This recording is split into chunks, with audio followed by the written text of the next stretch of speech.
আসসালামু আলাইকুম সবাইকে। সন্ধ্যার পর থেকে মনে হচ্ছে কি দিয়ে ভাত খাবো কি দিয়ে ভাত খাবো। অনেক সময় ঘরে অনেক রকম তরকারি আছে, ইলিশ মাছ রান্না আছে, কপি দিয়ে মুরগির রোস্ট রান্না আছে, কিন্তু কোনো কিছুতেই খাইতে ইচ্ছা করতেছে না। মাঝে মধ্যে আমার এরকম হয়, অনেক তরকারি থাকলেও কোনো কিছুতে খাইতে ইচ্ছা করে না।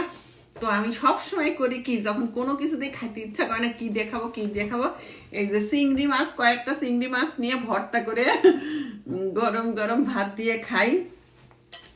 চিংড়ি মাছ, কাঁচামরিচ, এখানে শুকনা মরিচ, কাঁচা পেঁয়াজ, 3-4 কোয়া রসুনও দিয়ে দিছি, তেলে ফ্রাই করে নিছি।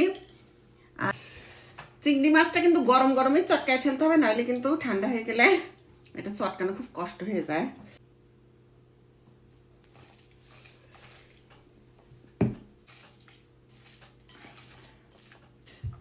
এই যে পেঁয়াজগুলো একটু লম্বা লম্বা করে কাটে দিছি, খাইতেও মজা, দেখতেও সুন্দর। লবণ দেখবে এবার, বিসমিল্লাহ।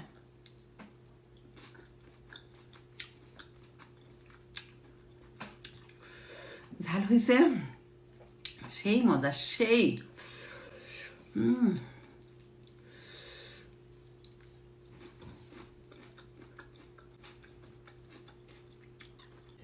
ভর্তা রেডি। এখন গরম গরম ভাত নিয়ে এসে ভর্তা দেখাবো।